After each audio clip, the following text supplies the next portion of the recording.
Democracia es presentado por TEC. En el mundo de la minería, el mundo debe estar primero.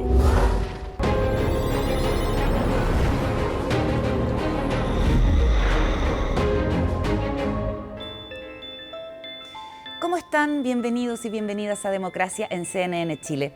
Estamos cumpliendo 12 capítulos al aire en que hemos querido en este espacio levantar la mirada para respirar otros aires y abrir la discusión pública. Hoy compartimos con ustedes algo del material que hemos realizado para reflexionar sobre nuestro sistema político desde distintos puntos de vista y desde distintos ámbitos que son los que nos han interesado, como por ejemplo el espacio público, la participación ciudadana, la memoria, la inclusión, entre otros.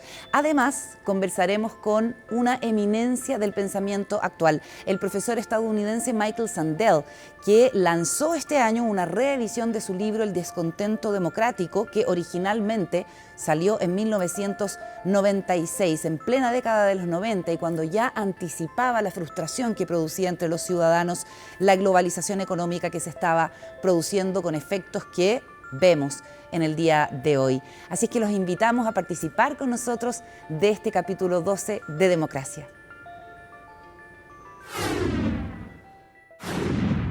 La conversación sobre el espacio público es una de las que hemos querido abrir en el programa precisamente por la importancia que tiene para generar encuentros. A lo largo de nuestra historia, estos espacios compartidos entre todos han ido cambiando. ¿Cuál es el rol que tienen en la construcción de la democracia? Lo vemos a continuación. Desde pequeñas partículas como átomos, pasando por planetas en el universo, hasta la humanidad. La organización de las partes impacta en el comportamiento y eso en las personas. También es cierto que existe un correlato entre la organización del espacio y el bienestar. Las ciudades y el espacio público que comparten sus habitantes habilitan o rompen la posibilidad de dialogar, de encontrarse y de construir en torno a él. Tiene que ver con un espacio de representación de la ciudadanía, el espacio en donde la ciudadanía se siente reflejada y en donde también es capaz de comunicarse. La idea de espacio público es muy antigua, viene de hecho de la Grecia clásica, en donde el aparecer en el espacio público significaba ser ciudadano. El que no era capaz de contar sus ideas en lo público no existía como ciudadano. Entonces, desde esa definición hasta ahora se ha ido modificando, pero más o menos yo creo que permanece la idea de representación, el sentirse representado y ser capaz de expresar una opinión también, ojalá, en función del bien común. El espacio público no solo es un concepto urbano, es también político, un lugar de deliberación, un punto de encuentro para distintos actores de la sociedad. Fue justamente en base a un proceso deliberativo que se creó y mejoró el Parque Costanera en Talca. Cerca de 40 vecinos, dirigentes y funcionarios públicos trabajaron en elaborar una visión de regeneración de estas áreas verdes, que al igual que otras de la región, se construyeron gracias a la participación ciudadana. Emplazado en la ribera del estero Piduco, el parque tiene una superficie de 25,9 hectáreas que se han transformado en un lugar de encuentro de los vecinos. Estuvo en un grado importante de abandono por décadas. Entonces, cuando aparece el parque, logra suturar las dos partes de ciudad que estaban cortadas por el estero. Y ahí ya hay un aporte muy significativo y tremendo porque las personas de ambos lados podían empezar a reunirse, tenían un lugar donde confluir. Los vecinos han definido cómo quieren utilizar y de qué forma hacer uso de los espacios públicos. Y a partir de ello nosotros presentamos las distintas iniciativas o elaboramos con recursos propios los mejoramientos de estos espacios públicos. El promedio de superficies de áreas verdes recomendado por la Organización Mundial de la Salud es de 9 metros cuadrados por habitante. En Chile, esa cifra apenas llega a 6,2. Esto se ha transformado en un pulmón verde para nosotros. Nuestro sector, como lo decía, es totalmente de adultos mayores y le hace muy bien el salir a caminar en las tardes dentro del horario que ellos prefieran. Por lo tanto, en ese sentido ha sido muy positivo. También son espacios públicos que se combate la delincuencia, los espacios de insalubridad y también permitimos los puntos de encuentro de nuestra comunidad. La necesidad de los espacios públicos o la pertinencia de los espacios públicos es el fundamento para una sociedad lo más equitativa posible. Sin eso es muy difícil poder pensar que se pueda construir una democracia. Hacen una gran labor de poder ver al otro no como enemigo, sino que como un igual.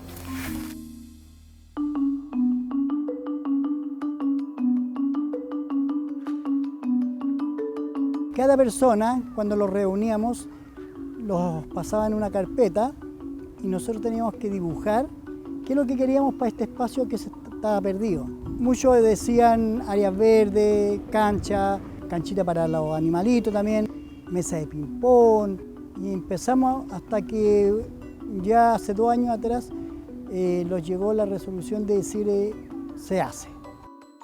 Manuel participó directamente en la consulta ciudadana que diseñó el Parque Mapocho Río. Vive hace más de 60 años en Quinta Normal y durante toda su vida ha sido testigo de la metamorfosis de su barrio.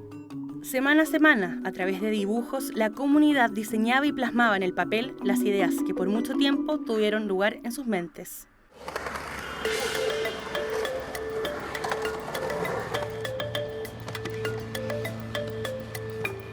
Esto era prácticamente un peladero antes, y transformar eso en un lugar para que venga la gente que vive acá, en verdad de todos lados, es súper bacán y debería seguir. En general necesitamos como espacios de áreas verdes para, no sé, traer a nuestros hijos, a los perritos, para venir a compartir en familia, como que necesitamos espacios de áreas verdes para poder recrearnos finalmente. Digo, haber escuchado a la gente y hacerlos partícipes también de lo que se necesita, que más que uno o los vecinos que saben qué es lo que se necesita dentro de una comuna. Son justamente estos espacios donde las distintas generaciones deben habitar y convivir. Con esto logras que la ciudadanía primero se empodere, o sea, que más encima lo sientan de ellos. Entonces es un parque al final que es un parque transversal para todo el que viene. 9 kilómetros que están habilitados actualmente de un total de 30, que, como una columna vertebral de la capital, permitirá unir desde Lo Barnechea hasta Cerro Navia y tendrá un total de 230 hectáreas. O sea que no es solo recreativo, es lo más profundo, es social, en lo más profundo es construir vínculos entre sectores de la sociedad. Que se hayan involucrado todos los vecinos es porque es parte nuestra. O sea, como participamos todos, esto nos pertenece a todos. Yo creo que sin participación no hay democracia. O sea, yo creo que esa es la clave. Porque la democracia está hecha para la gente, por la gente. De estos ejemplos se desprende que para que el espacio público tenga sentido debe resonar con el antiguo concepto de la Grecia clásica, donde habitarlo no haga más que fortalecer nuestra ciudadanía y profundizar la democracia.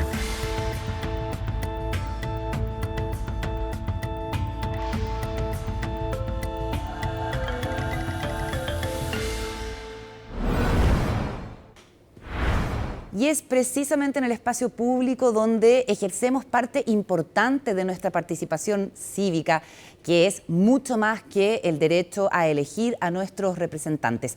De hecho, en el estudio que realizamos en conjunto con Merlin Research sobre percepción de la democracia, realizado con herramientas de la inteligencia artificial y que semana a semana hemos estado compartiendo con ustedes, la participación ciudadana aparece como uno de los conceptos centrales, sumamente valorado por los encuestados. De hecho, vamos a ver la gráfica donde aparecen los 5 temas principales para los encuestados respecto de los valores de la democracia. ¿Qué es la democracia para ti? La libertad aparece en primer lugar, luego el gobierno, las autoridades, sistema político, lograr acuerdos o tomar decisiones, y en ese mismo mundo está la participación ciudadana, que es una cuestión, como vemos, central a la hora del ejercicio democrático. En la siguiente nota, de hecho, vamos a compartir con ustedes, porque quisimos conocer algunas experiencias, donde la participación tiene un impacto real en el bienestar de los y las ciudadanas. Un buen sistema democrático debe aceptar y recibir de manera legítima las opiniones que son diversas. Y ese es el gran desafío, hacer convivir de manera armónica esta diversidad, la que cohabita en un mismo espacio. La democracia es un sistema político que se define tradicionalmente como la capacidad de los ciudadanos de elegir a sus gobernantes, aunque en su esencia es más profunda que eso. En la década de 1920, la escritora, filósofa y una de las teóricas más influyentes del siglo XX, Hannah Arendt, Debido a los acontecimientos de la época, definió a la participación ciudadana como un hecho fundamental en toda esfera política y en ese espacio de relación entre las personas. El voto es una de las maneras como se expresa la democracia, pero la capacidad de poder expresar las ideas, de tener una opinión, de pensar y de poder expresarla a personas, a otras pares, a otros miembros de tu comunidad, también son formas de participación. ¿Estamos? ¿Cuál? Nosotros permanentemente tenemos actividades donde nos interesa conocer la opinión de los dirigentes y recorrer los barrios junto a los dirigentes. Caminando por las calles de La Pintana, la Dirección de Desarrollo Comunitario de la Municipalidad levanta un catastro de los problemas que afectan a los ciudadanos. Los recorridos barriales permiten a los vecinos manifestar de manera más sencilla aquello que les surge cambiar. En el caso de esta zona, ha permitido los últimos años reparar calles, remodelar plazas y cambiar luminarias. Nosotros no sacamos nada con mandar un correo o ir a hacer la solicitud, mejor que ellos vean en terreno la necesidad de la gente. Hay muchas comunas que lo realizan también, pero es parte sustantiva de lo que nosotros queremos hacer. No hay ninguna posibilidad de poder generar políticas públicas municipales, sino es de la mano con los dirigentes. Sumada a las caminatas, hay otro espacio de participación. Son las mesas barriales. Hoy día vamos a abordar temas de relevancia comunal. Con la presencia de cerca de 30 representantes sociales de la comuna, fuimos testigos de una nueva edición de las mesas barriales. Yo he pedido que me descopen los árboles porque la plaza donde estamos se ha vuelto un foco de delincuencia. ¿Voy a explicar lo que significa la ordenanza municipal nueva del tema de los derechos de aseo? Quería hacerte dos preguntitas. Estas reuniones sirven para esto, para que los dirigentes descarguemos y tomen nota de los problemas que tenemos en la población. Diálogos dispuestos en diferentes juntas de vecinos que se transforman en espacios de entrega de información y también de levantamiento de problemas. De esta manera, explican, se construye la base programática de la municipalidad. Ellos anotan todas las necesidades que tenemos. Todo lo que se plantea se va a un acta y esa después nos hacen llegar a nosotros. Tiene un valor agregado porque se ve el terreno y se ve que todos no tenemos las mismas necesidades. Entonces también nos sirve para darnos cuenta que el de al lado a lo mejor está peor que nosotros, pero igual estamos haciendo las solicitudes.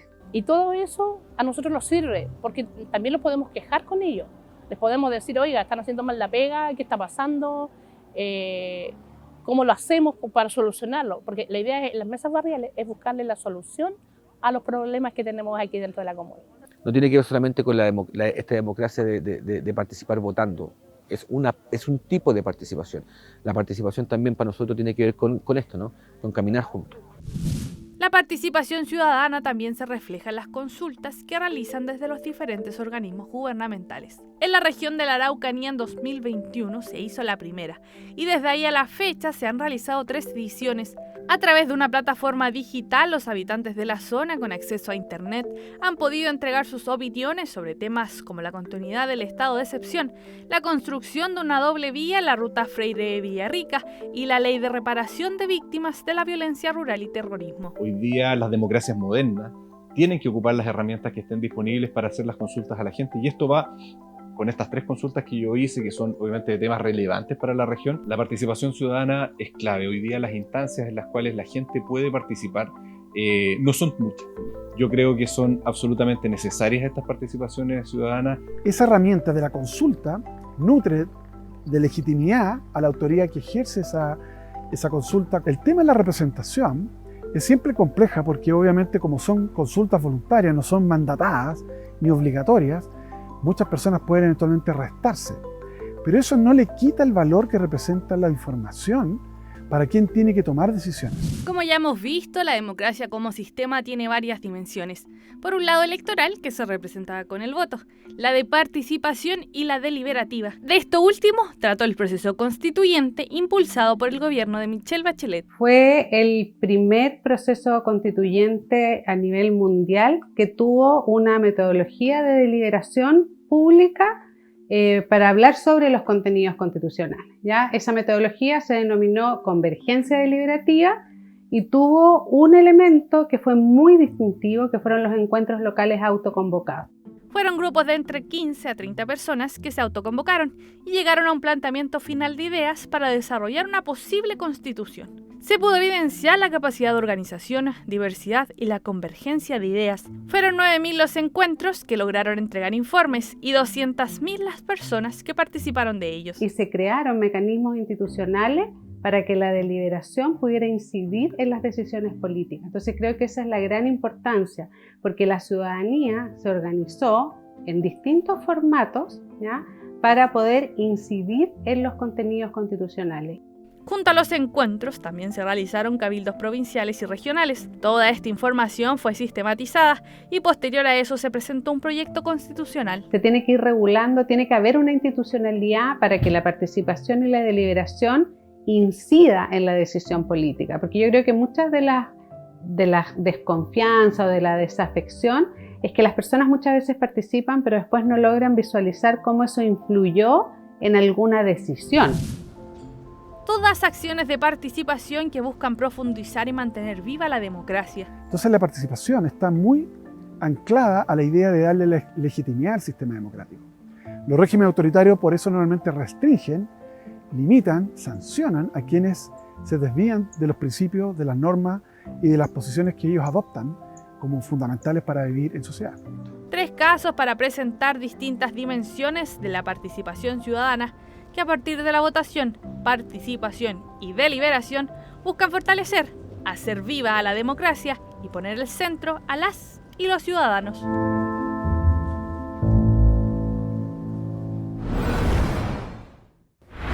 En este capítulo especial de Democracia nos vamos a separar unos instantes, ya seguimos con más.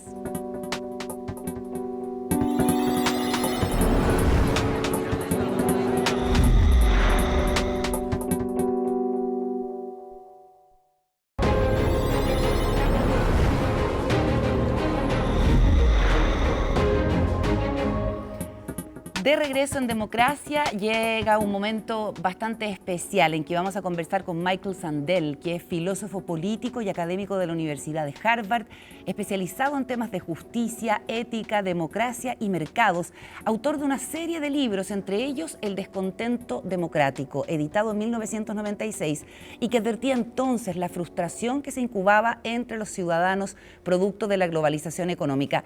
Ese libro se ha reeditado este año y contiene una serie de reflexiones que en Democracia compartimos porque guían nuestro interés por la salud de nuestro sistema político. Michael Sandel es un destacado charlista que ha llegado a reunir a miles de personas en sus presentaciones, que son además muy consultadas en Internet. Es un privilegio contar con el profesor Sandel en Democracia. Hola, profesor, es un honor tenerlo con nosotros en CNN Chile. ¿Cómo está?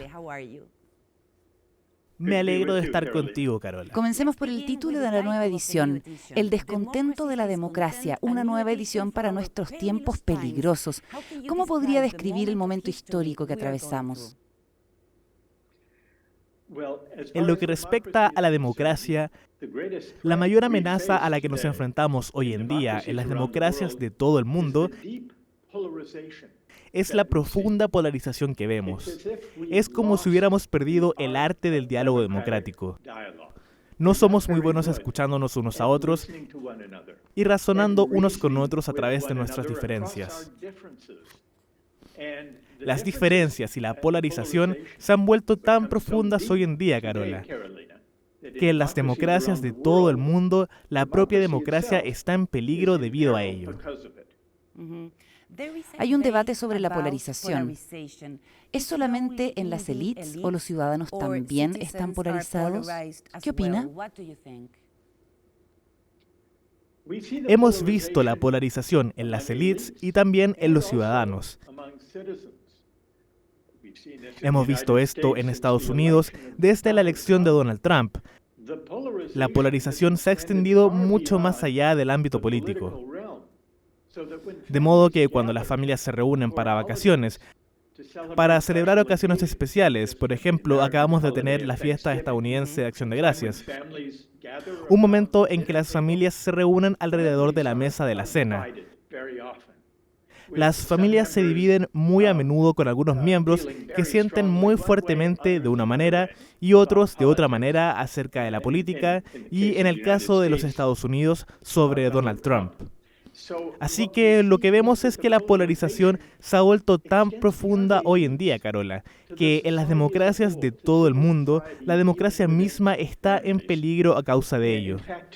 Lo que vemos es que la polarización se extiende más allá de las élites de la sociedad en su conjunto a la sociedad civil, incluso dentro de las familias. De hecho, hoy en día, muy a menudo los padres están más preocupados cuando su hijo o hija se casa con alguien del partido político opuesto de lo que son cuando se casan fuera de la religión. Este es un cambio de cómo las cosas solían ser. Entonces recomendamos que se tomen un descanso de la polarización para poder superar esta división y esta amenaza a la democracia, Carola. ¿Es usted pesimista sobre el futuro de la democracia? ¿Ve una salida antes de que sea demasiado tarde? Creo que hay motivos para la esperanza, y para mí la fuente más profunda de esperanza es que detecto un gran deseo de un tipo de política mejor, de un tipo de discurso público moralmente más comprometido que al que nos hemos acostumbrado. Cada vez que viajo y me relaciono con el público, especialmente con los jóvenes, con la generación más joven, encuentro un deseo real, una pasión, especialmente entre los jóvenes, pero también entre los ciudadanos en general, de poder razonar juntos, de discutir sus diferencias en público con civismo y respeto mutuo, y de abordar grandes cuestiones éticas. Creo que el gran problema con la política hoy en día, o con el discurso político, es que es una charla vacía que no inspira a nadie. O cuando entra la pasión, tenemos peleas a gritos, peleas ideológicas en el Congreso o en los parlamentos, gente gritando en la televisión por cable muy a menudo. Y las redes sociales empeoran las cosas. Mi esperanza es que, debido a esta sed de algo mejor, podamos construir plataformas y foros para el tipo de discurso político que podría empezar a permitirnos redescubrir el arte perdido del desacuerdo y el debate civil y democrático respetuoso. A usted le preocupa la calidad del debate público, es obvio. Lo más popular hoy en día es gritar más que compartir argumentos. ¿Cuánta responsabilidad tienen las redes sociales y cómo pueden nuestros líderes políticos cambiar esa dinámica perniciosa?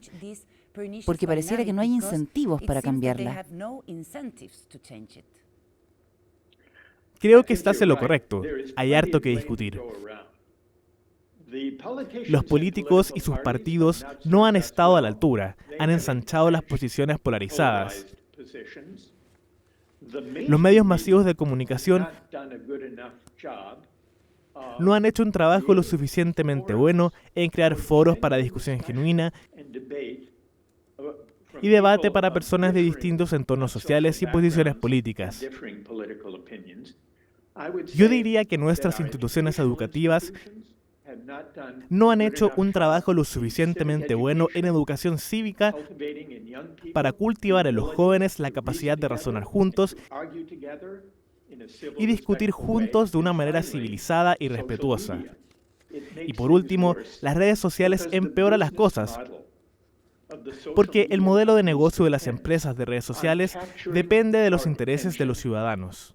El modelo de negocio de las empresas de medios sociales depende de captar nuestra atención, haciéndonos estar pegados a nuestras pantallas el mayor tiempo posible,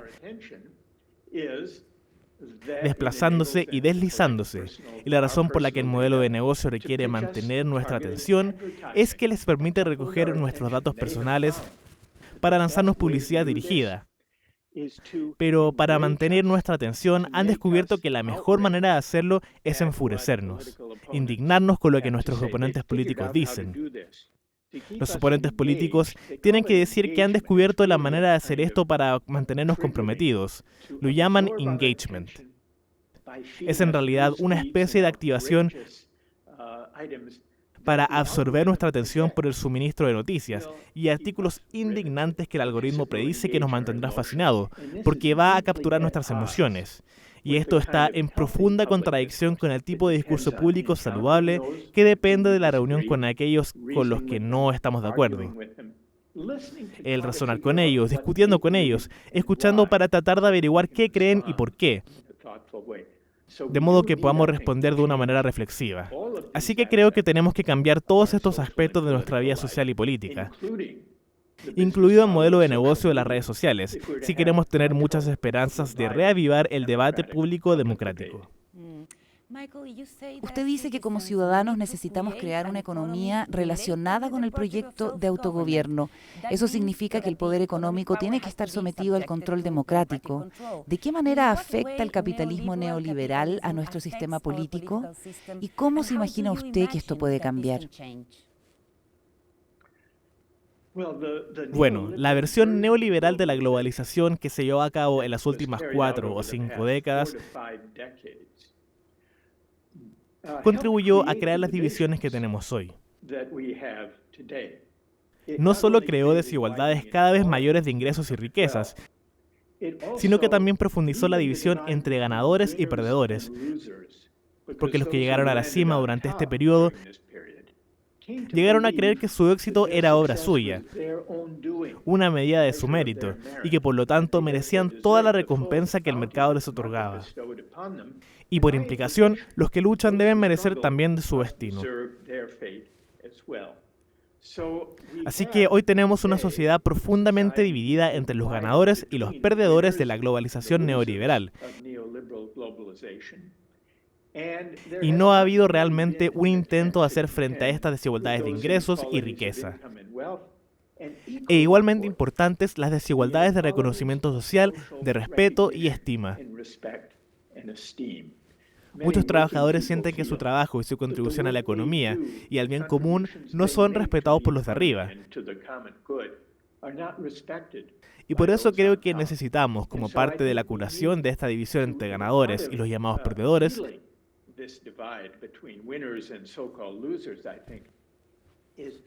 es renovar la dignidad del trabajo, el honor y el reconocimiento que se debe conceder a todos los que contribuyen al bien común,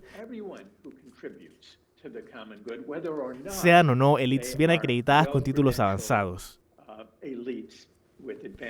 La brecha educativa se ha convertido en una de las divisiones más profundas de la política actual. Y eso se debe, creo, a esta brecha en el reconocimiento y la estima social. Usted dice que la falta de reconocimiento hace que los trabajadores se desafecten de la vida cívica y la democracia. ¿En qué sentido y qué efectos tiene esto? El sentido más importante en el que los trabajadores se han alejado de los partidos políticos mayoritarios es una sensación de que su voz no importa. Una de las aspiraciones centrales del proyecto de autogobierno es que los ciudadanos tengan una voz significativa en la configuración de las fuerzas que gobiernan sus vidas. Así pues, existe la brecha entre ganadores y perdedores. Está la falta de estima social. Muchos trabajadores sienten que las élites los menosprecian.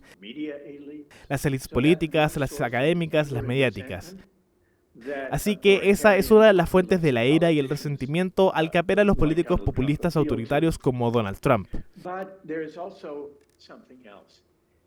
Pero también hay algo, y es que vivimos vidas cada vez más separadas. En nuestra vida social ordinaria,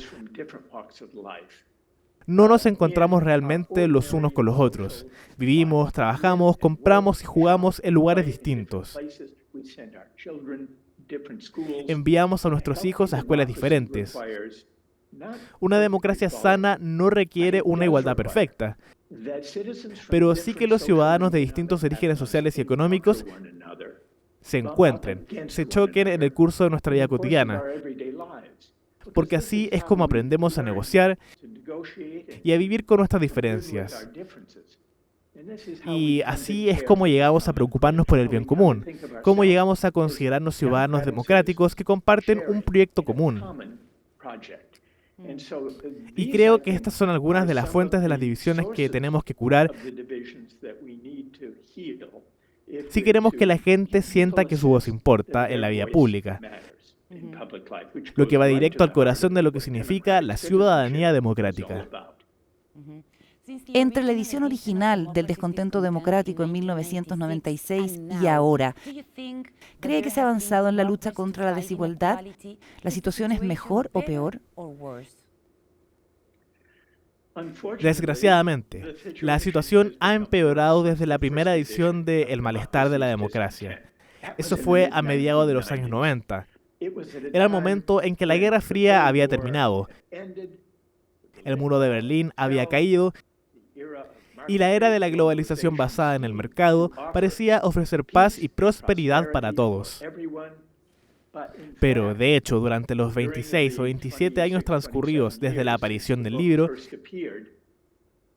el descontento por la falta de poder, por la pérdida de comunidad, eso es lo que yo observaba en los años 90, bajo la superficie de la paz y la prosperidad. Una sensación de falta de poder y de pérdida de comunidad se ha profundizado y endurecido en los últimos años. Estos sentimientos se han agravado y endurecido en los últimos años, en parte debido a la desigualdad, en parte debido a la división entre ganadores y perdedores, a la sensación de los trabajadores que su voz no importaba, de que eran menospreciados por élites profesionales bien acreditadas y a la profundización de la polarización. Se endureció hasta el punto de que la propia democracia está en peligro. Así que no me complace haber advertido y predicho los peligros a los que se enfrentaría la democracia si no encontramos el camino hacia una política del bien común.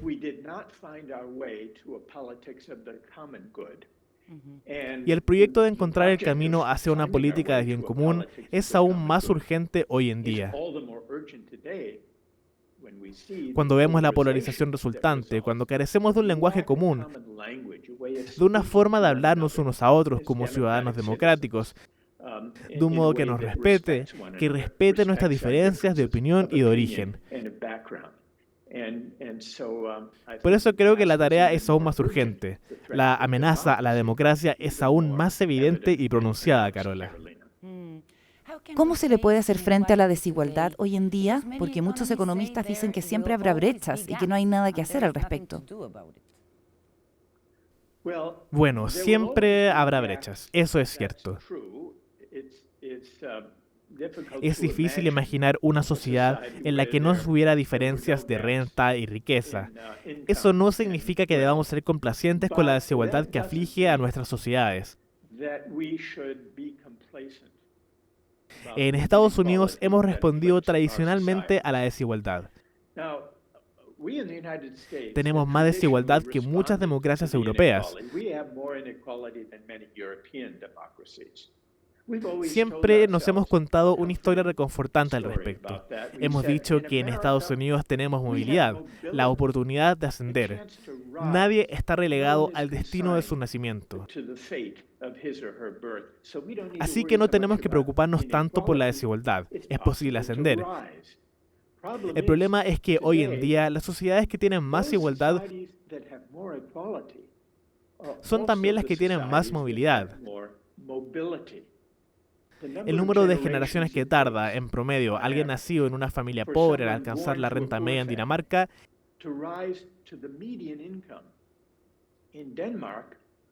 es de 2 generaciones. En Estados Unidos, 5 generaciones. Así que se podría decir que el sueño americano está vivo y coleando en Copenhague. Por tanto, es un error pensar que la movilidad individual por sí sola, es una respuesta adecuada a la desigualdad, especialmente cuando la desigualdad no solo tiene que ver con los ingresos y la riqueza y las cosas materiales. También tiene que ver con el respeto, el honor y el reconocimiento.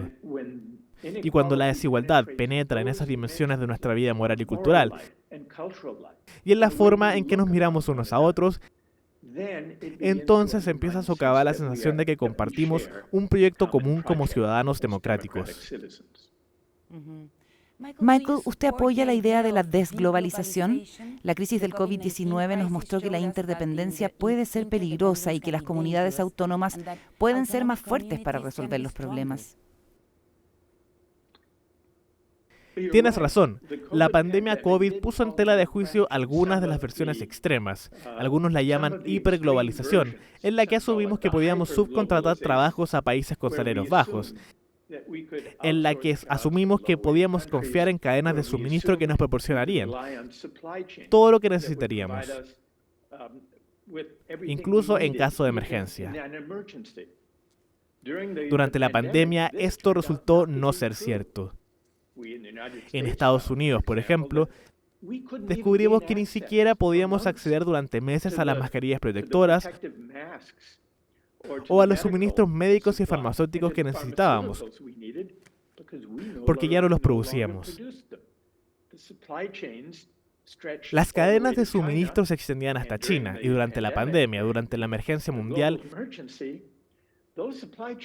esas cadenas de suministro no nos sirvieron bien. Ahora, en cierto modo, ya hemos experimentado una especie de desglobalización, si por ello entendemos un alejamiento de la hiperglobalización que asume que la eficiencia, la llamada eficiencia, es lo único que importa y que la producción nacional es irrelevante. Creo que nos hemos alejado de eso. Hemos visto que no funciona y también hemos visto cómo conduce a una desigualdad cada vez más profunda.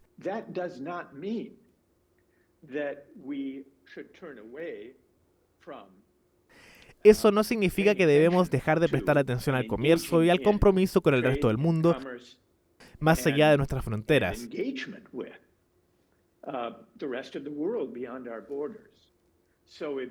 Así pues, si la desglobalización significa replegarse sobre uno mismo,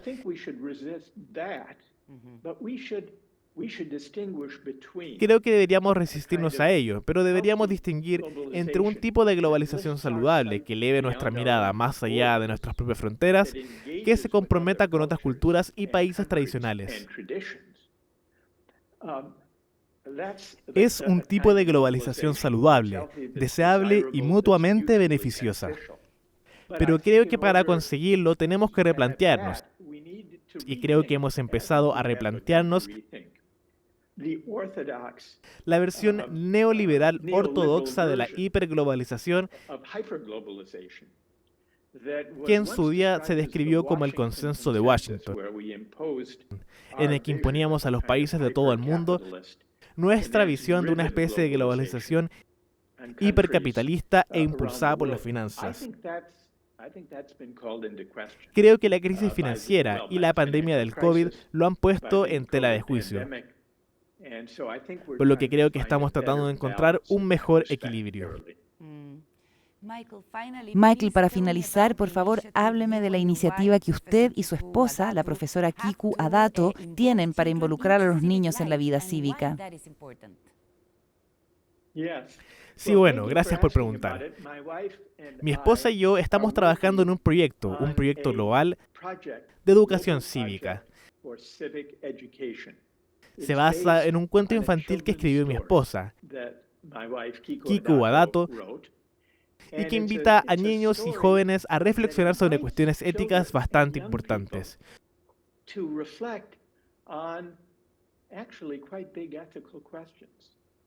¿Cómo tratarnos los unos a los otros?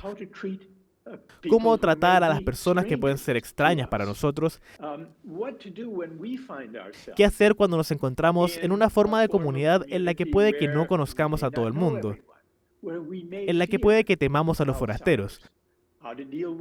¿Cómo hacer frente al acoso escolar? Se trata de cuestiones muy concretas a las que los niños, los jóvenes, se enfrentan cada día en la escuela y en el patio del recreo. De modo que la historia enciende su imaginación y les lleva, ese es nuestro proyecto, a debatir con los profesores, con los amigos, con los padres sobre los valores cívicos,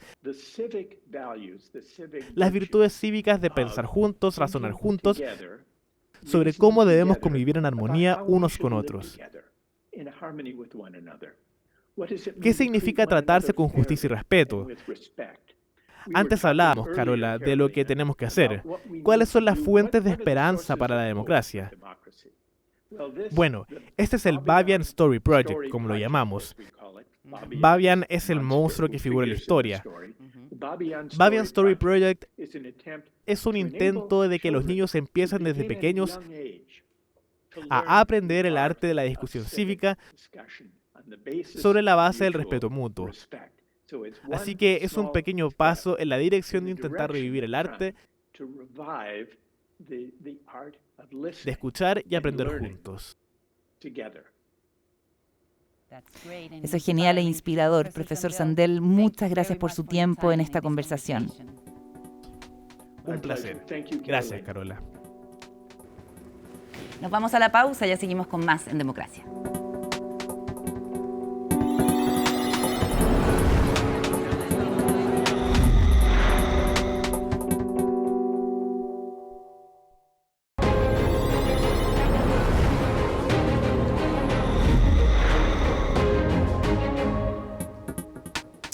A 50 años del golpe de Estado en Chile, profundizamos en el valor democrático de la memoria, esa capacidad de conservar en nuestra mente ciertos hechos que se expresan fisiológicamente. El quiebre del año 73 hizo de estos recuerdos un trauma social y quisimos en este ciclo de Democracia entender cómo desde las expresiones artísticas se puede trabajar este trauma dándole nuevos significados. Esta es la historia.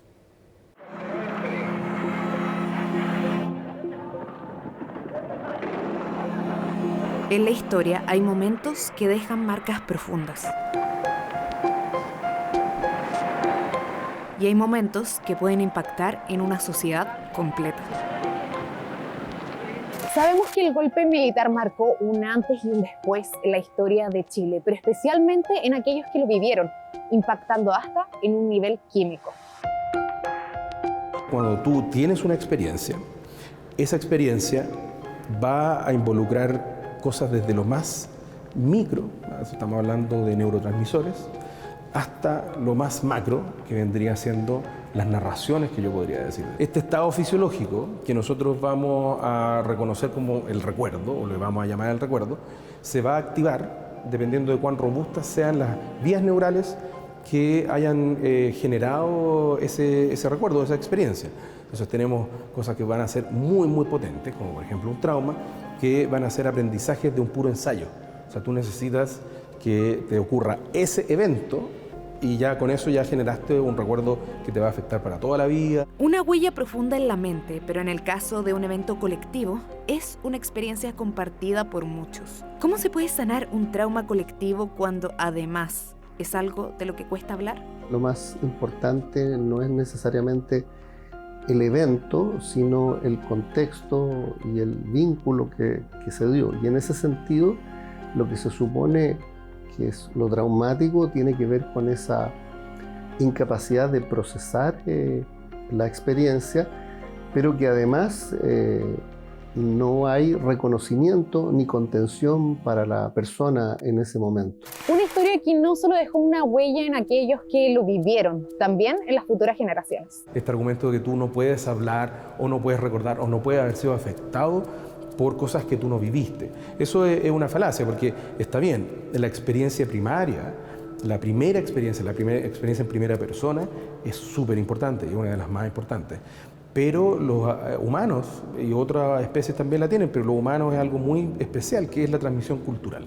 Y estos relatos de historia van a desencadenar y van a generar estos mismos procesos neurales que generarían una experiencia interactiva o una interacción de uno a uno. Los traumas tienden a ser transgeneracionales, ¿no?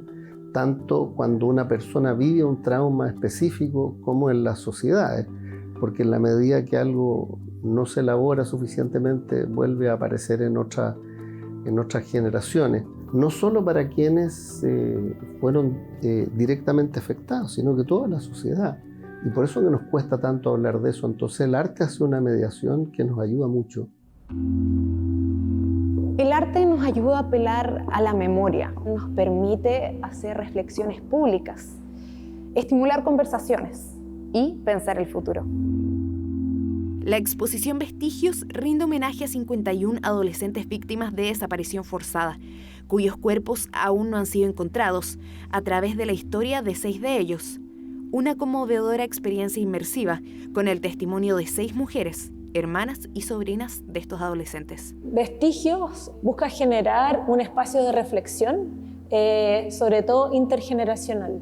Es un espacio de interacción, se accede al contenido y a estos testimonios a través del teléfono, donde se genera como un espacio de intimidad, como entre el testimonio, ¿no es cierto?, de cada una de estas mujeres y quien viene a recorrer el espacio. Esta es la libreta de matrimonio de Juan Martínez y Marta Traslaviña. Tenían 10 hijos. Los 2 menores eran gemelos. Una experiencia que invita a escuchar el relato de cada una en busca de una experiencia que genere intimidad y empatía. Nosotros queríamos crear también una interacción corporal inmersiva, donde esa persona al momento de ser elegida para escucharla se para frente a ti y tú puedes escucharla de alguna forma como mirándola a los ojos atentamente, creando un espacio de intimidad donde cada una de estas mujeres nos cuentan sobre un poco la vida cotidiana de estos menores, pero también las razones de su desaparición. Este vínculo entre lo neuroquímico y como sociedad nosotros efectivamente tomamos rienda en esto, es como vamos a poder solucionar esto. Tenemos estas galerías de arte, tenemos estas posibilidades de poder ir a mirar estas lecturas y funcionan también como una suerte de espejo. Y es por eso que los artistas pueden ayudarnos a elaborar más fácilmente estos traumas. Porque cuando no hay palabras que puedan verbalizar el dolor, el arte ofrece una herramienta para elaborar, recordar y resignificar la vida. Despedimos este capítulo especial de Democracia en que hemos compartido con ustedes una pequeña retrospectiva de los contenidos que hemos estado emitiendo semana a semana. Les sugerimos además entrar al canal de CNN Chile en YouTube. Ahí está la lista del programa Democracia con todas las notas, el estudio de Melin Research sobre percepción de la democracia, las entrevistas, los paneles que hemos realizado hasta ahora. Nos reencontramos en el próximo capítulo. Muchas gracias por la compañía.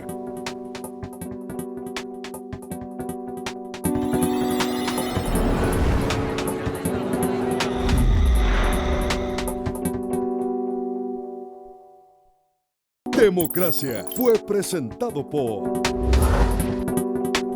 TEC. En el mundo de la minería, el mundo debe estar